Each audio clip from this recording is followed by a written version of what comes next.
Buenos días, nosotros somos de la Universidad Politécnica del Mayra Sierra, de la licenciatura en Administración de Empresas Turísticas, para realizar una entrevista sobre nuestro tema es vida saludable, de parte de la materia de desarrollo interpersonal. ¿Cuál es su nombre? Hola, buenos días. Mi nombre es Carla Castro Pico, soy licenciada en nutrición por la Universidad Autónoma de Sinaloa.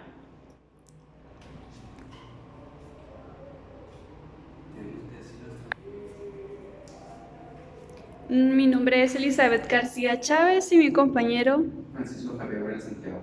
Primera pregunta: ¿en qué se basa la alimentación o dieta saludable? Bueno, pues ahí en la alimentación o dieta son cosas diferentes. La alimentación sería más bien el proceso de que nosotros ingerimos y nuestro cuerpo adquiere los nutrientes que necesita. Mientras que la palabra dieta es la alimentación que nosotros tenemos, independientemente de si esa alimentación es saludable o no.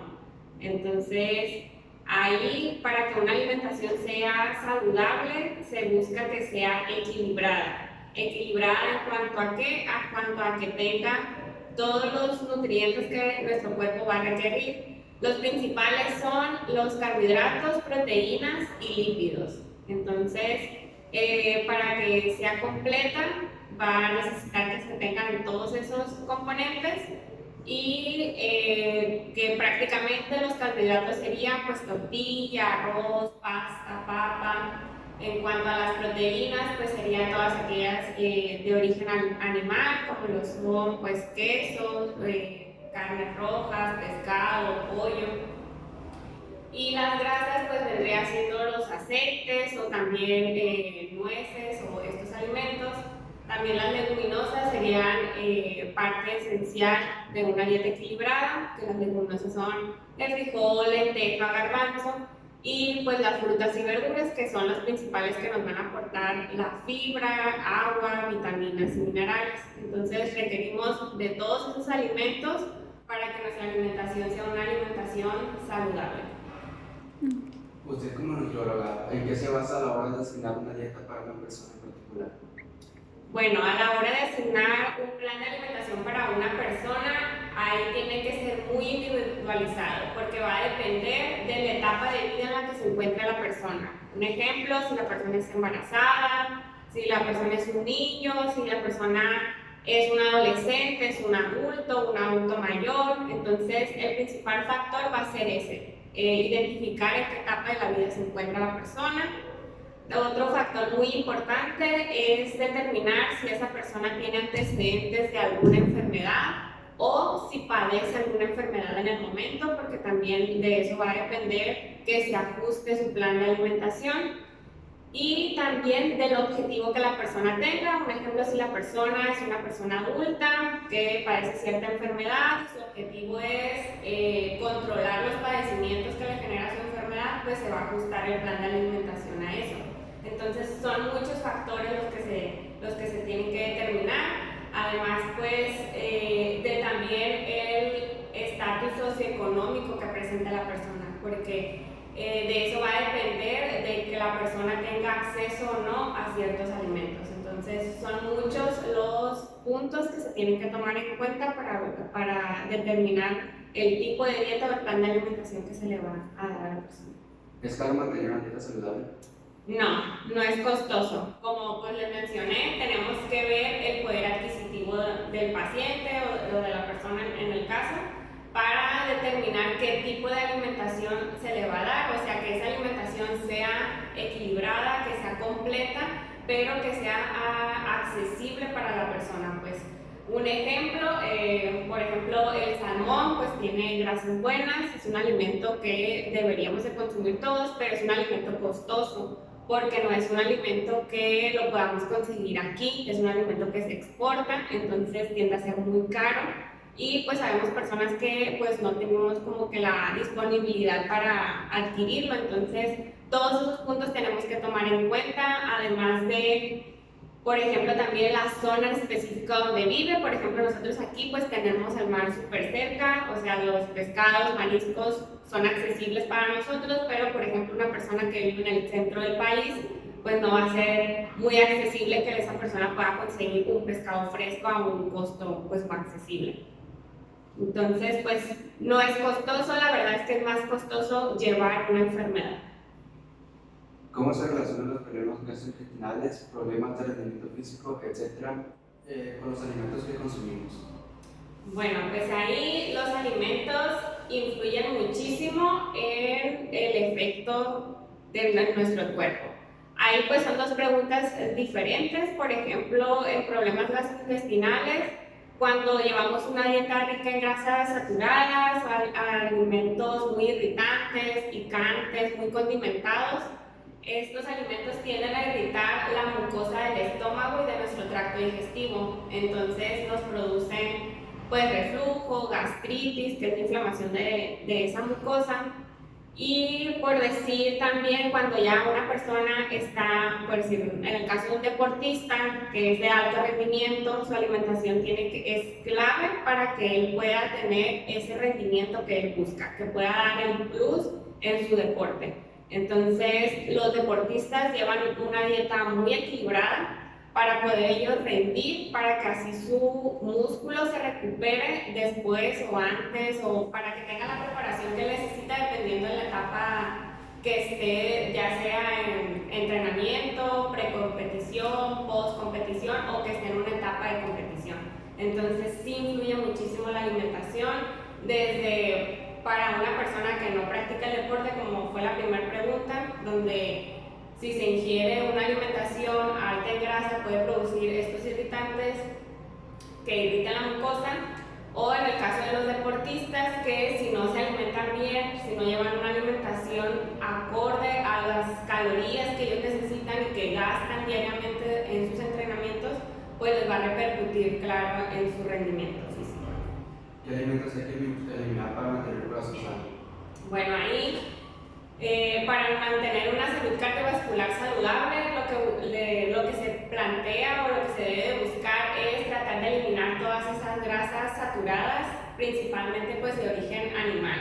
Entonces, y buscar alimentos que contrarresten este efecto, por decir alimentos que contengan ácidos grasos poliinsaturados o monoinsaturados, o los famosos omegas, que estos omegas lo que van a hacer es disminuir el colesterol de baja densidad o llamado colesterol malo. Entonces, pues sí, tratar de eliminar, no de eliminar, pero sí de tratar de disminuir el consumo de carnes rojas, que es la principal fuente de ácidos grasos saturados. ¿Cuáles alimentos se recomiendan consumir más frecuente? Para la protección de la salud cardiovascular, los que ya les mencioné, de los omegas. Entonces serían que esos están presentes, por ejemplo, en el aguacate, en los frutos secos como nueces, almendras, cacahuates. Entonces, tratar de consumir diario estos tipos de alimentos, pero también en cantidades moderadas, pues porque pues, terminan siendo grasas que nos van a aportar calorías, pero pues en funcionamiento pues tienen un mejor funcionamiento que los otros tipos de grasas. ¿Existe un régimen alimenticio en cuestiones de horarios? Los horarios son importantes cuando se quiere llevar un régimen de alimentación, porque estos horarios nos van a determinar o que nuestro cuerpo se acostumbre a que esos horarios van a recibir alimento. Entonces va a ser que nos adaptemos y nos disciplinemos a acomodar nuestros horarios de comida.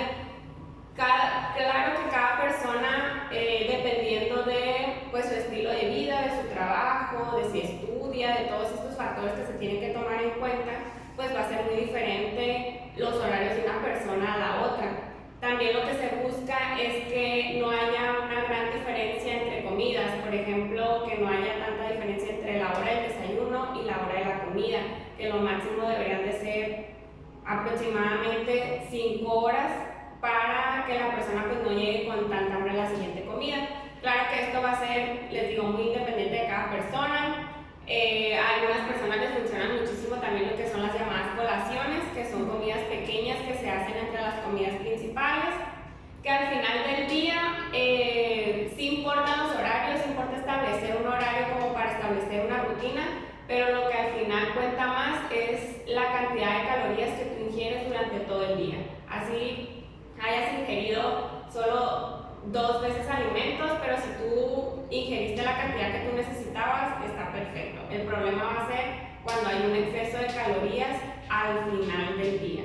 Entonces es cuando ya nos va a repercutir en pues, un exceso de calorías, que eso se traduce en un exceso de grasa en el cuerpo.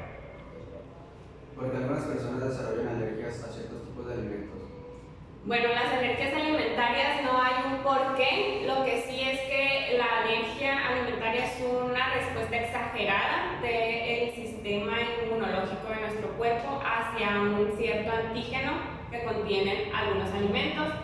Hay alimentos potencialmente alergénicos, esto quiere decir que son más predisponibles a que nos causen una reacción alérgica, como lo son las fresas, las nueces, el cacahuate, estos alimentos, pero es muy individual en cada persona. A veces también si hay alguien en la familia que ya padece algún tipo de alergia, entonces ya estamos como que predispuestos, pero aún no se sabe un por qué en específico nuestro cuerpo reacciona de esa manera hacia ese alimento.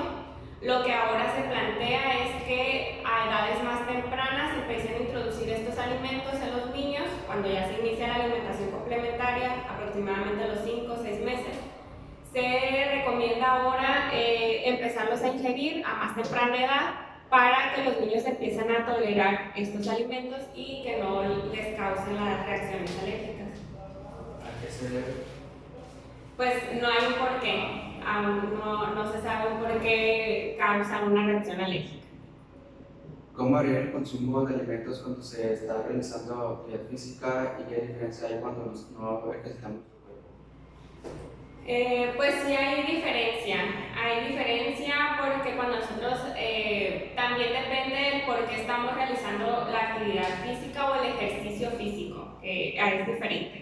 Entonces, cuando nosotros estamos realizando ejercicio físico, tenemos que buscar o se tiene que plantear cuál es la finalidad de ese ejercicio. Si ese ejercicio es meramente recreativo, o sea, como un hábito, realizar actividad física, no hay una gran diferencia en cuanto a una alimentación saludable. Pero cuando ya hay un objetivo en específico, por ejemplo, yo estoy realizando ejercicio físico para aumentar mi masa muscular, ahí sí cambia un poquito la alimentación. Entonces nos centramos en aumentar un poco más de carbohidrato, un poquito más de tortilla, un poquito más de arroz, de pasta, y que la proteína también no me falte, carne roja. Entonces ahí sí se modifica un poquito el plan de alimentación. O cuando se está haciendo ejercicio físico con la finalidad de disminuir peso, que principalmente pues se engrasa ese peso, entonces ahí también se ajusta el plan de alimentación, donde lo que se requiere es que se ingieran menos calorías de las que mi cuerpo necesita y entonces así lograr un déficit calórico. Entonces, sí se modifica ciertamente, pero es un poco mínimo y pues va a ser dependiente de cada persona y de la finalidad con la que está realizando el ejercicio físico. ¿Cuáles son las recomendaciones que se dan para el consumo de las bebidas energéticas? Las bebidas energéticas están diseñadas específicamente para deportistas. Entonces, esto por los requerimientos que ellos necesitan y la cantidad de calorías que ellos gastan en sus entrenamientos o en las competencias. Para eso fueron diseñadas. Entonces, no para consumirlas a libre demanda. Entonces, estas bebidas deportivas lo que nos aportan, además de electrolitos como calcio, potasio, magnesio, que son electrolitos que perdemos a la hora de sudar, entonces se requieren recuperar, además de aportar glucosa, que prácticamente sería azúcar, que esta azúcar pues también le ayuda al deportista a recuperar sus reservas de glucógeno. El glucógeno es la forma en que ellos almacenamos energía en nuestro músculo. Entonces es una fórmula especial diseñada para deportistas, entonces que su uso debería de ser única y exclusivamente en deportistas, que pues aquí lo consumen pues desde niños, adultos. Entonces la verdad es que sí deberían haber un poquito más de regulación por esa parte, porque pues fueron diseñadas para deportistas y solo ellos deberían de usarlas. Para concluir, ¿qué sugerencias nos daría como estudiantes universitarios para no descuidar nuestra alimentación en horarios escolares? Bueno, pues ahí es algo muy importante. Creo que todas las personas, independientemente si estudiamos o no, lo que nos va a ayudar a que nosotros llevemos un estilo de vida más saludable es nuestra organización, organizarnos. Entonces, la recomendación que yo siempre les doy es pues tratar de asesorarse con un profesional de la salud si no tenemos idea más o menos de cómo llevar pues un estilo de vida más saludable. Algo que va a ayudar muchísimo en la parte organizacional ahí es elegir un día para yo ir a comprar los alimentos que voy a estar consumiendo, elegir otro día para, este día voy a elegir para coser, cortar, picar, lo que yo vaya a necesitar. Y la opción más viable también sería pues llevar los alimentos conmigo. Entonces, lo ideal, desayunar antes de ir a la escuela, llevar alguna colación o si no se tuvo el tiempo de desayunar en casa, llevar el desayuno a la escuela, llevar la opción de colación, que les digo que pues nos ayuda muchísimo a controlar nuestro apetito entre las clases. Y pues también el ejercicio nos ayuda muchísimo para mantenernos activos, para mantener nuestra salud cardiovascular saludable. Entonces, y también para nuestra salud mental.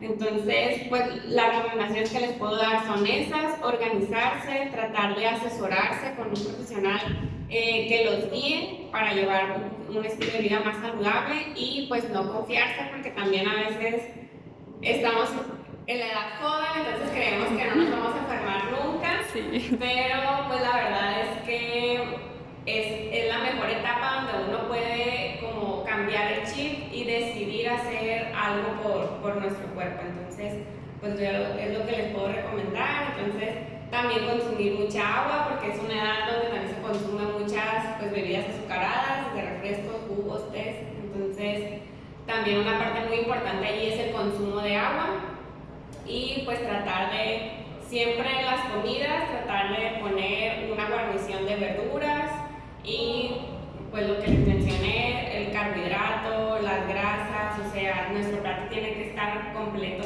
con todo eso. Entonces, pues eso es la recomendación que yo les puedo dar. Bueno, no nos queda más que agradecer por su tiempo, muchísimas gracias y creo que esto ha sido todo de nuestra parte. Gracias.